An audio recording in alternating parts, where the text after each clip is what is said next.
संगम की इस पावन भूमि को मैं श्रद्धापूर्वक प्रणाम करता हूं।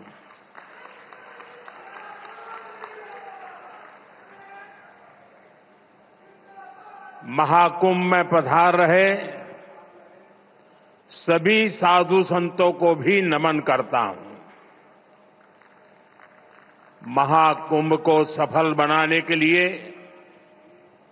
दिन रात परिश्रम कर रहे कर्मचारियों का, श्रमिकों और सफाई कर्मियों का मैं विशेष रूप से अभिनंदन करता हूं। विश्व का इतना बड़ा आयोजन हर रोज लाखों श्रद्धालुओं के स्वागत और सेवा की तैयारी, लगातार 45 दिनों तक चलने वाला महायज्ञ, एक नया नगर बसाने का महाअभियान प्रयागराज की इस धरती पर एक नया इतिहास रचा जा रहा है।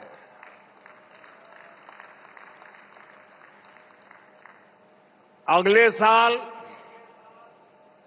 महाकुंभ का आयोजन देश की सांस्कृतिक आध्यात्मिक पहचान को नए शिखर पर स्थापित करेगा। और मैं तो बड़े विश्वास के साथ कहता हूं, बड़ी श्रद्धा के साथ कहता हूं, अगर मुझे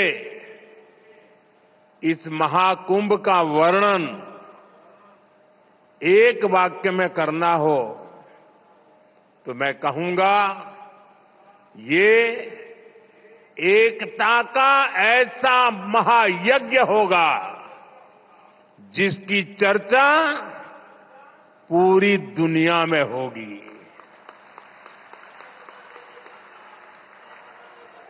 मैं इस आयोजन की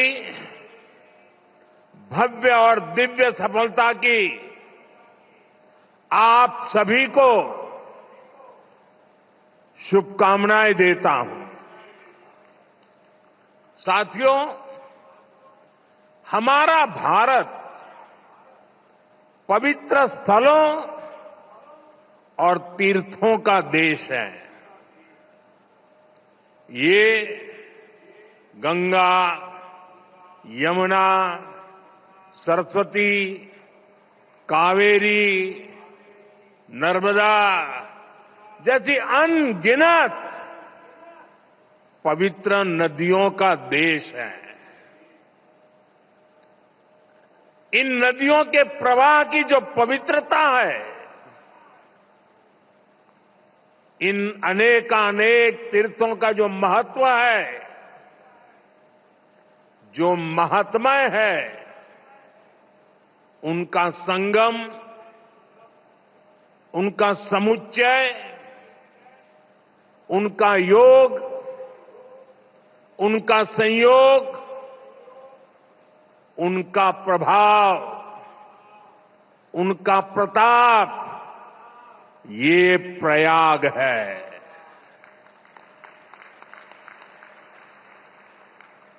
ये केवल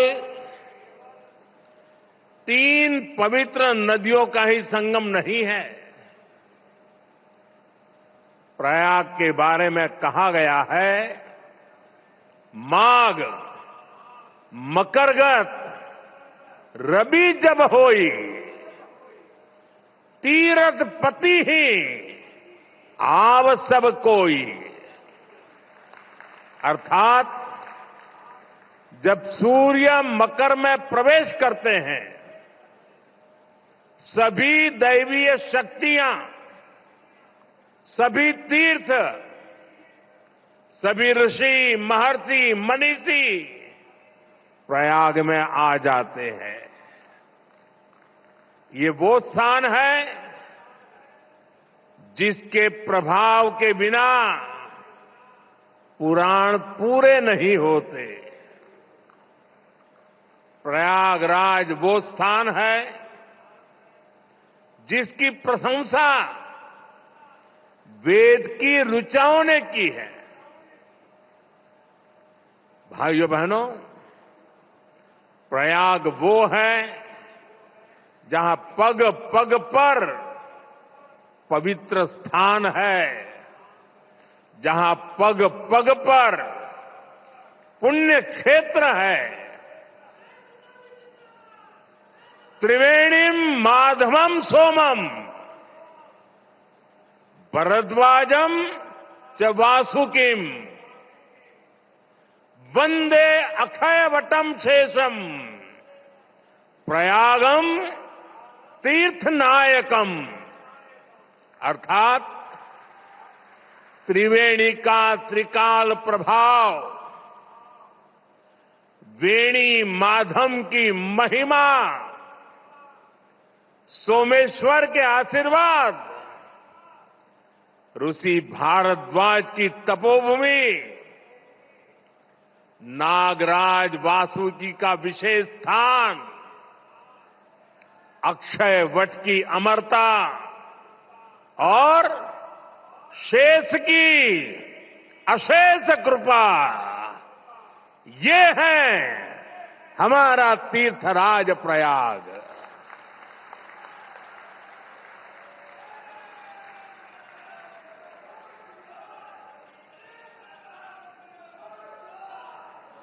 तीर्थराज प्रयाग यानी चारी पदारथ भरा भंडारू, पुण्य प्रदेश देश अति चारु। अर्थात जहां धर्म, अर्थ, काम, मोक्ष चारों पदार्थ सुलभ है, वो प्रयाग है। प्रयागराज केवल एक भौगोलिक भूखंड नहीं है, ये एक आध्यात्मिक अनुभव क्षेत्र है। ये प्रयाग और प्रयाग के लोगों का ही आशीर्वाद है कि मुझे इस धरती पर बार बार आने का सौभाग्य मिलता है।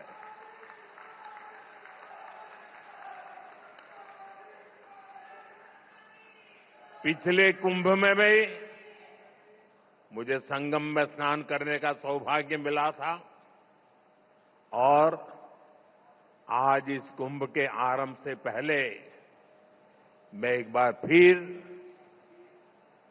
मां गंगा के चरणों में आकर के आशीर्वाद प्राप्त करने का सौभाग्य प्राप्त किया। आज मैंने संगम घाट के लेटे हुए हनुमान जी के दर्शन किए, अक्षय वट वृक्ष का आशीर्वाद भी प्राप्त किया। इन दोनों स्थलों पर श्रद्धालुओं की सहूलियत के लिए हनुमान कॉरिडोर और अक्षय वट कॉरिडोर का निर्माण हो रहा है। मैंने सरस्वती कूप रीडेवलपमेंट प्रोजेक्ट की भी जानकारी ली। आज यहां हजारों करोड़ रुपए के प्रोजेक्ट का लोकार्पण हुआ है। मैं इसके लिए आप सबको बधाई देता हूं। साथियों, महाकुंभ हजारों वर्ष पहले से चली आ रही हमारे देश की सांस्कृतिक आध्यात्मिक यात्रा का पुण्य और जीवंत प्रतीक है। एक ऐसा आयोजन जहां हर बार धर्म, ज्ञान, भक्ति और कला का दिव्य समागम होता है। हमारे यहां कहा गया है, दश तीर्थ सहस्त्राणि तीस्र कोट्यस्तथा अपराह सम आगच्छन्ति माध्यातु प्रयागे भरतर्षभ। अर्थात संगम में स्नान से करोड़ों तीर्थ के बराबर पुण्य मिल जाता है।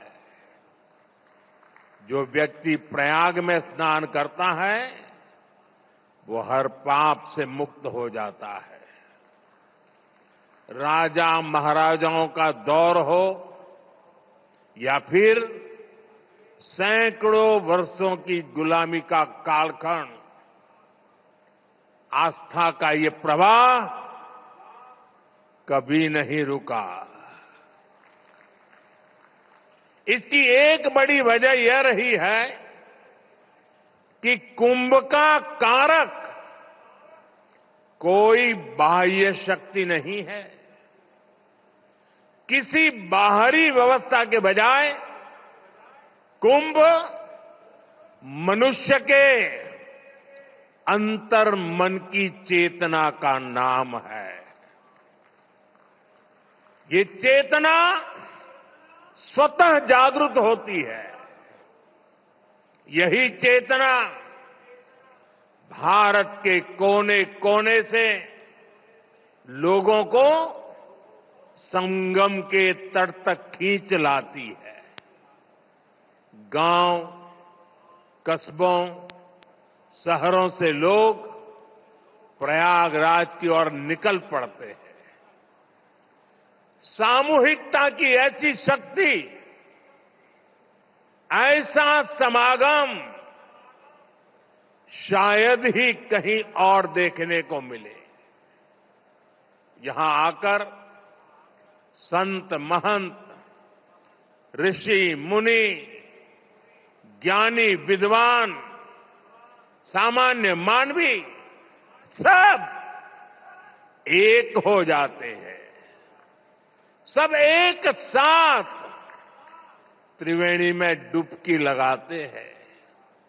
यहां जातियों का भेद खत्म हो जाता है, संप्रदायों का टकराव मिट जाता है। करोड़ों लोग एक थे, एक विचार से जुड़ जाते हैं। इस बार भी महाकुंभ के दौरान यहां अलग अलग राज्यों से करोड़ों लोग जुटेंगे।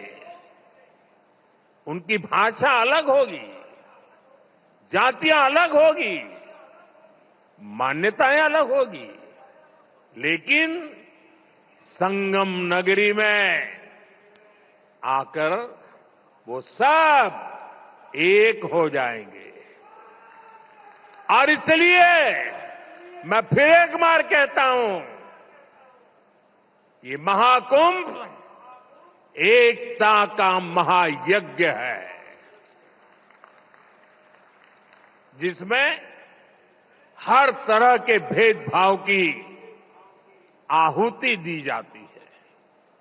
यहां संगम में डुबकी लगाने वाला हर भारतीय एक भारत श्रेष्ठ भारत की अद्भुत तस्वीर प्रस्तुत करता है।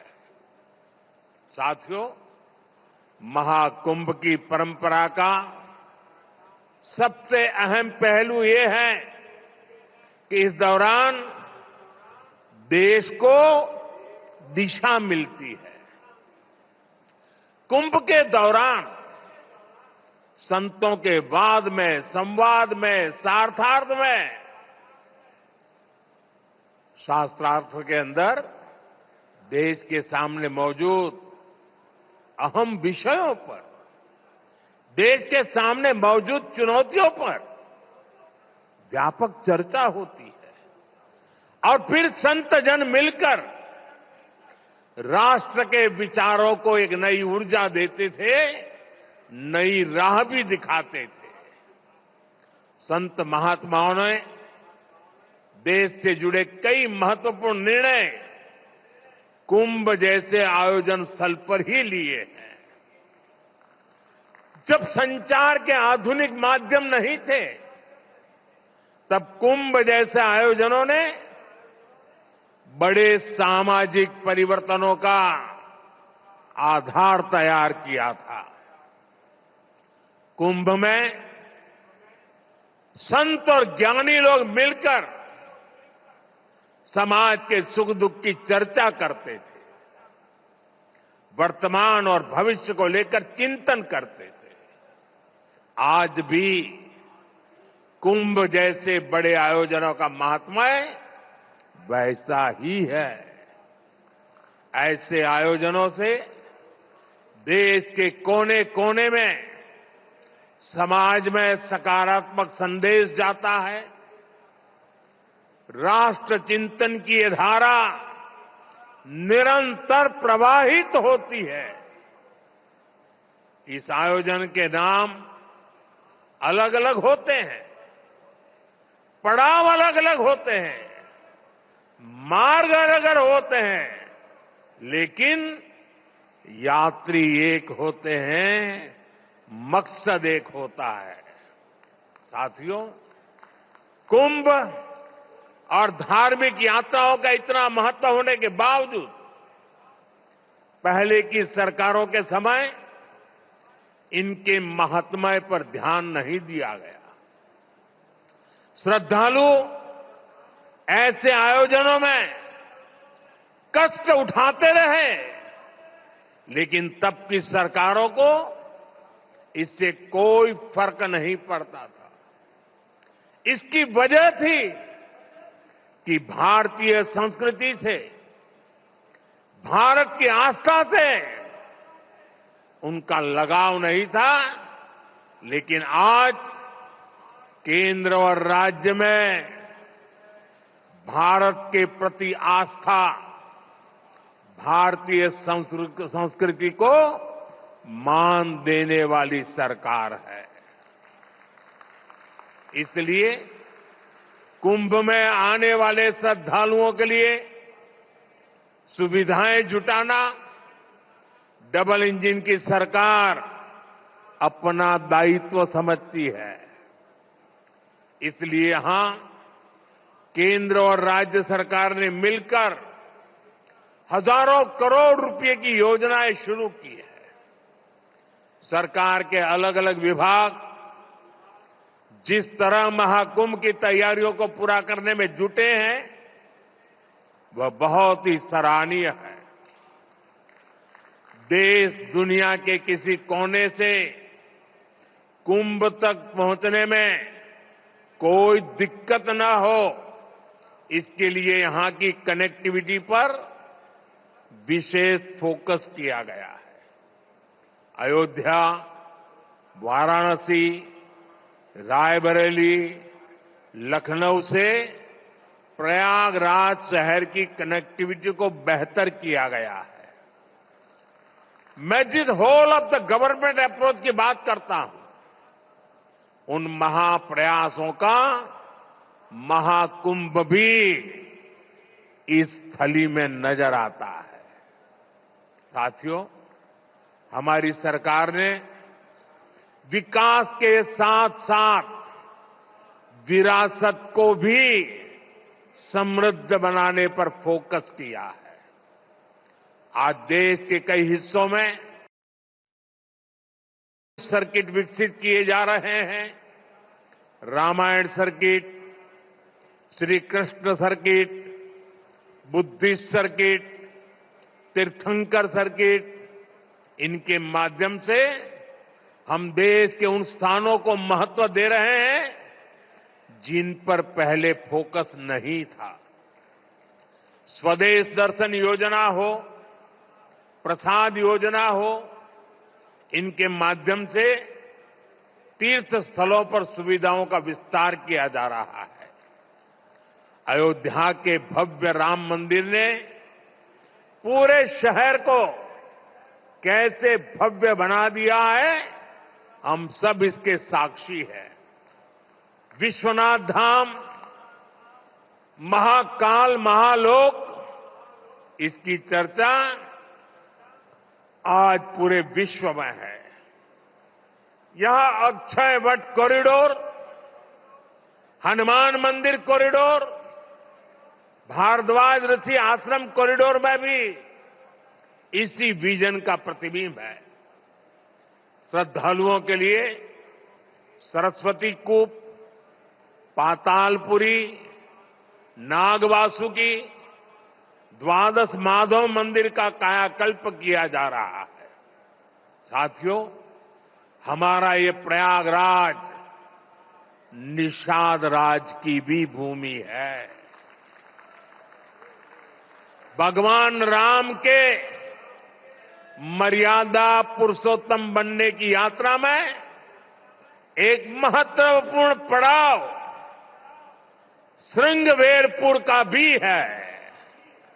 भगवान राम और केवट का प्रसंग आज भी हमें प्रेरित करता है। केवट ने अपने प्रभु को सामने पाकर उनके पैर धोए थे, उन्हें अपनी नाव से नदी पार कराई थी। इस प्रसंग में श्रद्धा का अनन्य भाव है। इसमें भगवान और भक्त की मित्रता का संदेश है।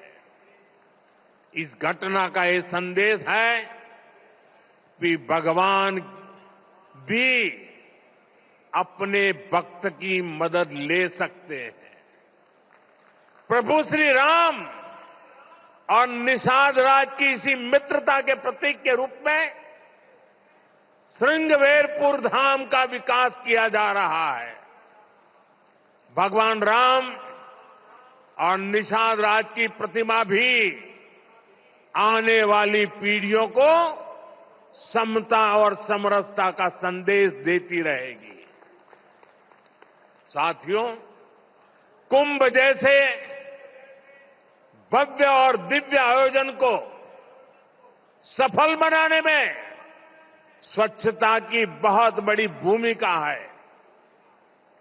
महाकुंभ की तैयारियों के लिए नमामि गंगे कार्यक्रम को तेजी से आगे बढ़ाया गया है। प्रयागराज शहर के सैनिटेशन और वेस्ट मैनेजमेंट पर फोकस किया गया है।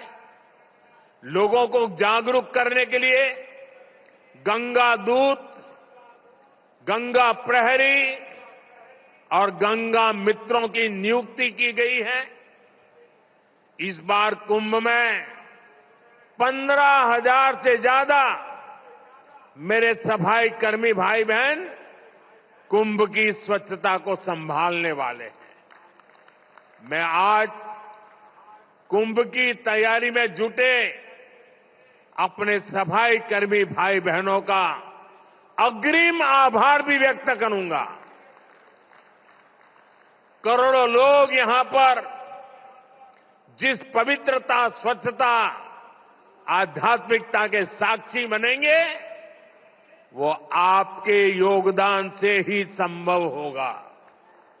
इस नाते यहां हर श्रद्धालु के पुण्य में आप भी भागीदार बनेंगे। जैसे भगवान कृष्ण ने झूठे पत्तल उठाकर संदेश दिया था कि हर काम का महत्व है, वैसे ही आप भी अपने कार्यों से इस आयोजन की महानता को और बड़ा करेंगे। ये आप ही हैं जो सुबह सबसे पहले ड्यूटी पर लगते हैं और देर रात तक आपका काम चलता रहता है।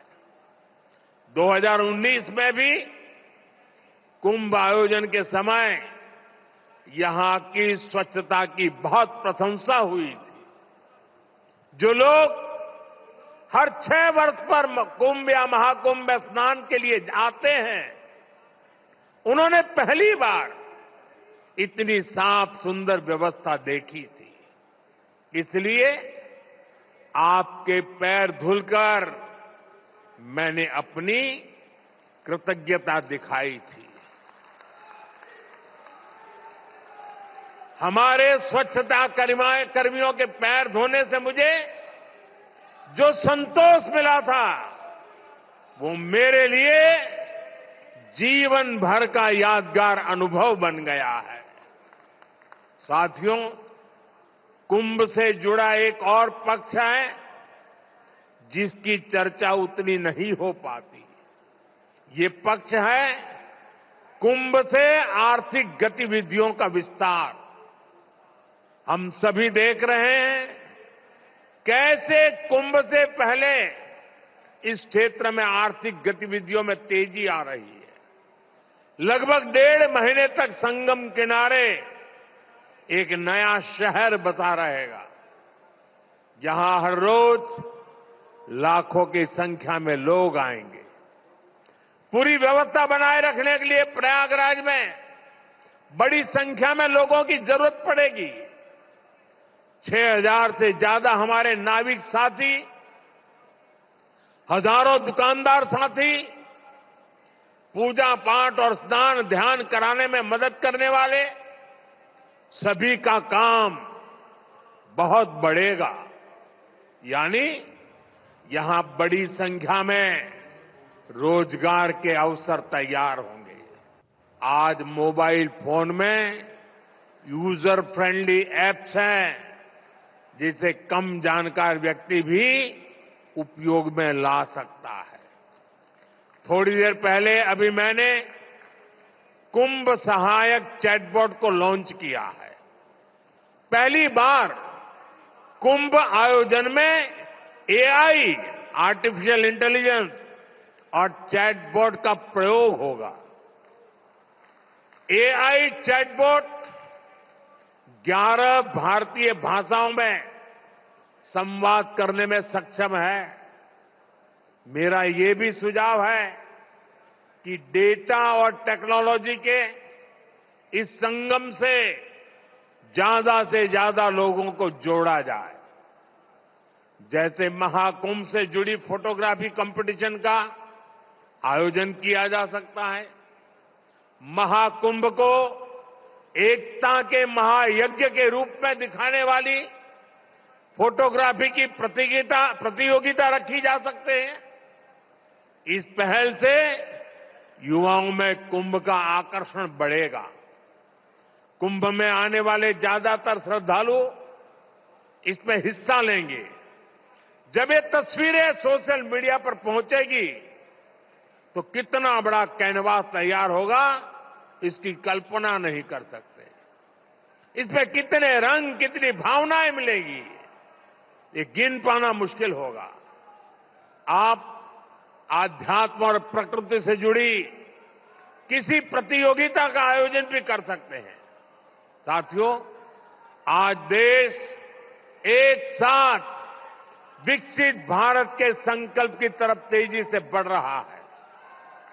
मुझे विश्वास है कि इस महाकुंभ से निकली आध्यात्मिक और सामूहिक शक्ति हमारे इस संकल्प को और मजबूत बनाएगी। महाकुंभ स्नान ऐतिहासिक हो, अविस्मरणीय हो, मां गंगा, मां यमुना और मां सरस्वती की त्रिवेणी से मानवता का कल्याण हो, हम सबकी यही कामना है। संगम नगरी में आने वाले हर श्रद्धालु को मैं शुभकामनाएं देता हूं। आप सबका भी मैं हृदय से बहुत बहुत धन्यवाद करता हूं।